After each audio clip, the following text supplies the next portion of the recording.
everybody, and welcome back to my channel. Please remember, if you're watching my videos and you like them and you appreciate them, remember to subscribe, always comment, always share.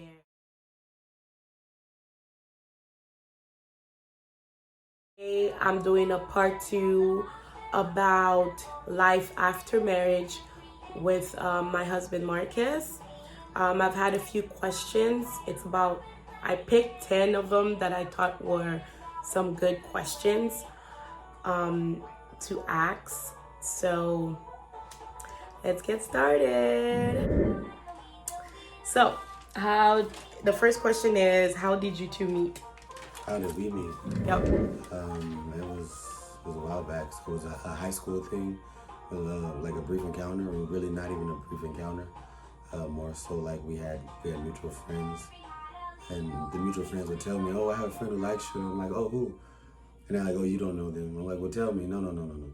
And it was just one of those things. And then later on down the line, through social media, Facebook for the most part, we just started communicating. But it wasn't on a, "Hey, I think you're beautiful, let's talk." It was more so like, "Hey, how are you? You don't remember me, do you? Oh, we were in high school." And it was just casual chatting and stuff like that. And then after maybe like a year or so, if not a little bit longer, maybe more, it turned into something else. Yeah, so I've actually met Marcus, and I've seen Marcus in high school. We went to South Cobb High School. Don't remember the year, 2006? 2007, 2006. 2000, yeah. Somewhere in there. Probably when you were moving up. Yeah, so I literally was a nobody in high school. But I know I remember I seen him. Well, you were more of somebody than me, because I was like, oh my God, he's cute. And then I remember his friend at the time was a girl. I don't want to mention her name in the video. I don't want to put her on the spot. She's like, yeah, he's already seen somebody. He likes somebody else or whatever. And not that it didn't matter. I wasn't allowed to talk to any two guys anyway. So I never really I was like, oh, he's cute, But it stopped there. And then I think he added me on Facebook, or I added him on Facebook, and he was liking all my pictures all the time, and I was like, okay. And we would randomly say happy birthday here and there, and say hey, hi, how are you, and things like that. So that's how we met. And then I think it got serious in 2014. That's when it got serious, like July 2014. Who made the first move? I don't have moves, to be completely clear. I don't know how. No, I don't know. Who made the first move? Marcus made the first move. I think when I told Marcus I liked him, he didn't say anything. I was in a different place in my life. I was really trying to focus on myself and God, and just trying to understand. Trying to comprehend what God wanted for me. Just like a journey that I'm still on. And so when she told me that, I was like, well, I'm not sure if I can fulfill anything for you, because I can't fulfill anything for myself. So yeah, I mean, that was the conversation I had in myself. I don't remember when it went like that. He told me that it was, what was the word? That he told me he didn't believe in dating. He believed in courtship. Yeah. That was the first time I've heard of that word, and it's dating with a purpose, guys. Yeah, it was the first time I heard of it, because at that time I was living my best life. So when he's like, "Oh, I want to court you," I remember asking my sister what courting means, and she explained it to me, and I was like, "Oh, okay, that's interesting." But he was actually very serious about courting thing.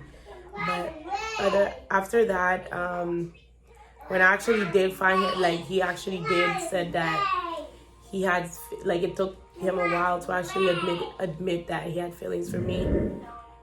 I still have the voice note in my email.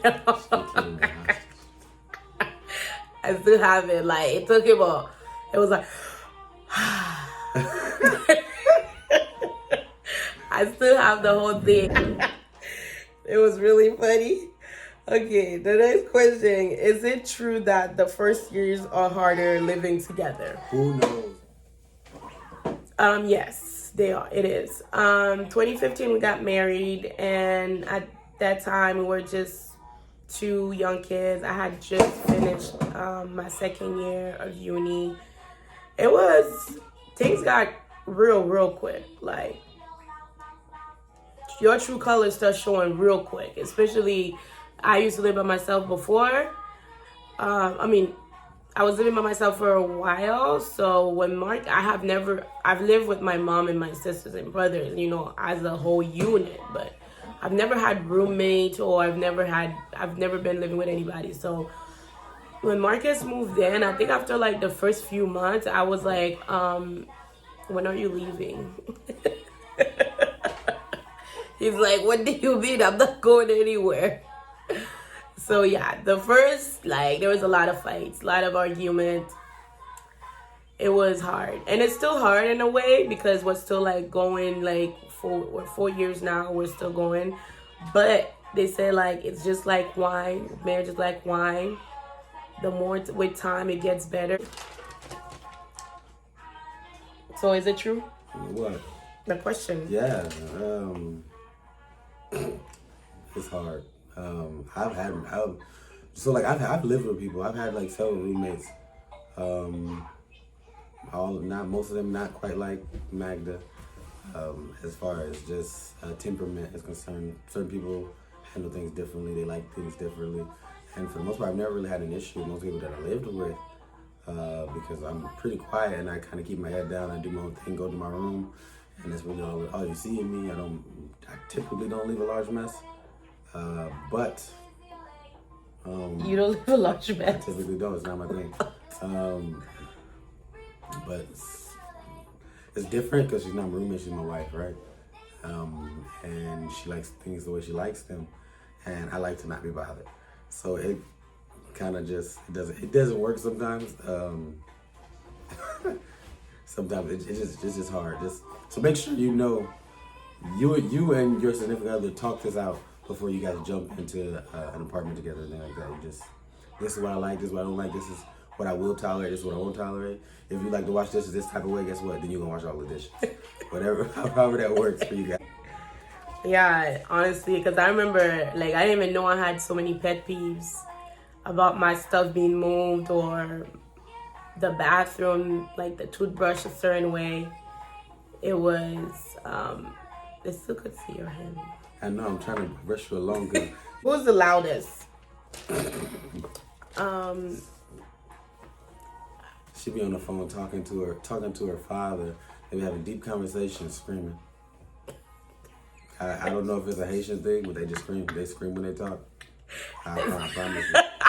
It shocks me because I'm sitting back and you're on the phone with them. You don't have to scream for them to hear you. And they still screaming I have to. No, you don't understand. I don't know.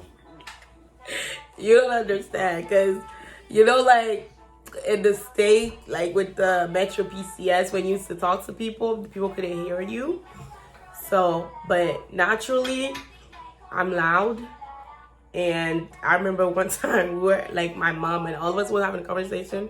And Marcus was like, what's wrong? What happened? And we were just talking. Who called the shots? What type of shots? That's a difficult question because we fight for who calls the shots all the time. That's an argument and waiting to happen. I'm gonna give somebody some really good advice. If you're Christian, I think you should both figure out what God requires of a husband and a wife, and you should subscribe to the things that God requires of you as a husband or you as a wife. And you should stay in that lane. And you should let your spouse ride in their own lane as far as what they're required to do based on what God says. Because it's hard, and if you're not careful, there are dominant personalities, and you could possibly find yourself getting dominated. As far as who calls shots. So I've learned that I'm very dominant, and almost I wouldn't really say super dominant, but stop. Marcus doesn't like to be told what to do at all. Whatsoever. So he just like to do his own thing. And when you ask him, he's like, no. He doesn't like to be told what to do. So there's always like, whereas me, and I'm like, can you do this? Oh, there's another thing. Like, it's like he preferred to ask, can you do this, as it's an actual question. So when somebody says, can you do this? And I say no. Hey, I'm sorry, I didn't want to do it. And like sometimes people ask you, can you do something? But they're not asking you, actually saying, you better do it. They're telling you to do it. Whereas me, I'm usually telling him to do something, to go do it. Just asking, and I'm like, no. And he's like, are you telling me or are you asking me? Oh, that question me. Oh, it kills her. Because really, she be telling me, I'm like, yeah, no, I'm not doing it. So yeah, if you're in a relationship, I think both people needs to find the common ground, because to know, it's not about really who called the shot, but it's about like what's best or what's gonna work, or who's best at calling the shot, or who's best at listening or something. Yeah. How did life change after having kids? Huh? Well, dramatically. Life totally changed. No quiet time. Like now, when they're asleep, they're sleeping at nighttime. Man, it just feels so good. But when we had Zeke, like we were still young, so we didn't really know. We didn't like set up that bedtime story or bedtime stuff. He was just in the bed with us all the time. And it was fine when it's one kid. Yeah. He was there all the time, and you wake up, you have to worry about another little human being, because you can't just wake up and not do anything. Like, you have to like figure out, like plan the day to get him to do something, or for us to do something together.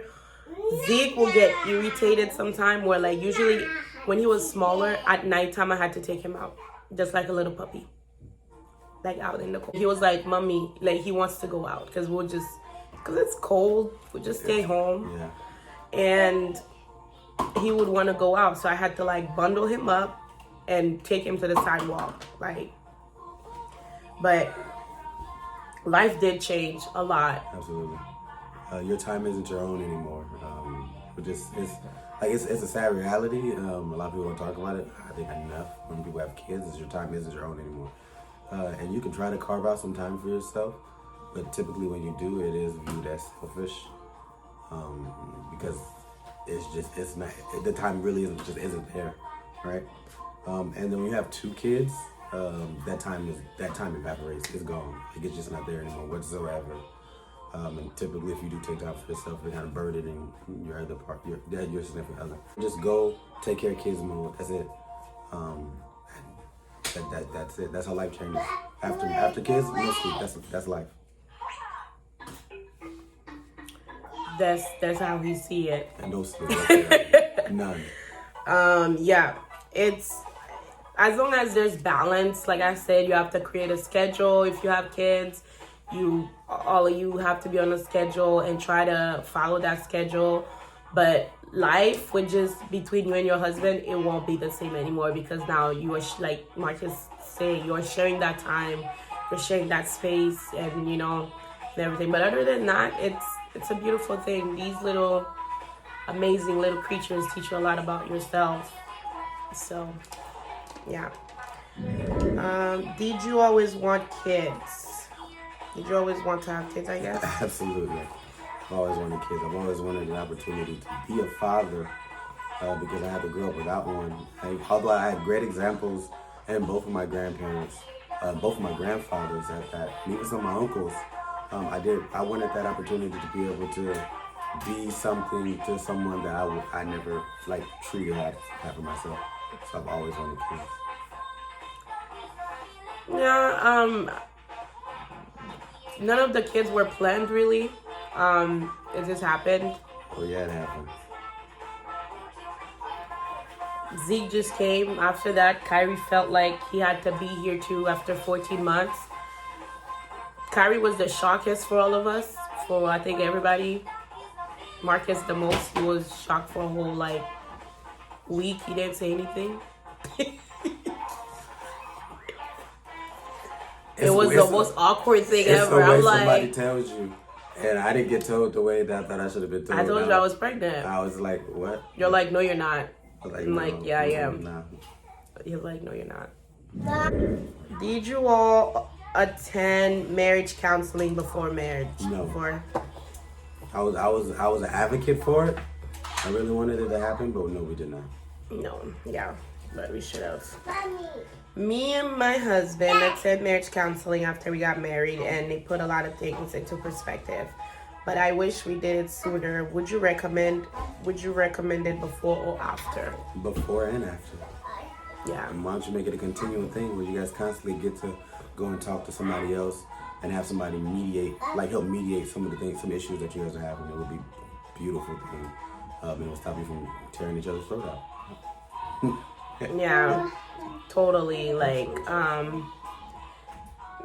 marriage counseling, mentors are so important, and we also go to our church offers like this couple thing that they do every Wednesday. It's called Marriage Oneness, and we also have mentors and stuff. It's really important. It's really, really important. Even with like the kids, like you have to find community that has kids to like hang out and see how other parents teaching their kids and things like that. It's so important. So yes, totally go for it before and after marriage. Last question. Best advice for any couple, married or not married? I'll let you go first. I want to think about that. Best advice. People tend to get comfortable after they get married. And I've noticed it's usually the men. They get really comfortable, too comfortable. I would say what you promised to do before you got married, try. I'm not going to say to do it, but I'm going to say try to do it. If you know that your husband likes certain things, if you know your wife likes certain things, you should try to keep at it. And date each other and always learn about each other. Always learn new things about each other, because I find that we evolved, especially after we become parents. You see that you become a different person, you know. So best advice I would say is don't get comfortable. Don't just get comfortable knowing that, okay, we already have kids, so we're good, or I already have her, you already have me, so everything's good. And it's like, oh, you pregnant? Gotcha. No. That's exactly what he did. Don't get comfortable. Like, you know when the person get comfortable and it's just like, okay. And also, don't lose yourself. Man, don't lose your sense of self. Don't lose your sense of self. Don't lose your sense of self for somebody, or don't lose, like, for anybody, really. Be you, and whatever that needs to change in you, work on it, pray on it, and keep going. That's the best advice I could give. Pretty good. Thank you. I think the best advice somebody can get before marriage is just make sure you love that person. I'm not sure if whoever asked that is supposed to be Christian or not. But I will say this, I said this to a group of people not too long ago, is that sometimes we have sex with somebody, sexual relationships with somebody, and that makes us think we like this person because the sex is so good. But in reality, we're not in love with this person, we don't really like this person like that, but we are in lust with this person. And so I think it's very important to make sure that you can clearly see whether or not you are in love or in lust prior to marriage. Because you don't want to build a marriage on lust. It's just not going to work. Because looks fade, and as far as sexual attraction, that thing it fades as well when that body starts changing. Say she has a baby, that body start changing. You're not gonna be as attracted to her as you were before, right? Just and again, just generally speaking. And so just make sure you know exactly what you're doing as far as love is concerned when you're committing yourself before God to someone, because that's a life commitment. So you're not attracted to me as you were after I had babies? That had anything to do with you. I was speaking in general terms. Oh, okay. Yes. Okay. Okay. Yeah, we know I can't get enough. Thank you. Okay. Well, that were all the questions. Thank you for everybody that sent us some questions. Remember to like, subscribe, and let us know. Marcus, why are you doing this face? I'm trying to get my good size. Remember to like, subscribe, and thank you everyone for listening to us. All right. Bye.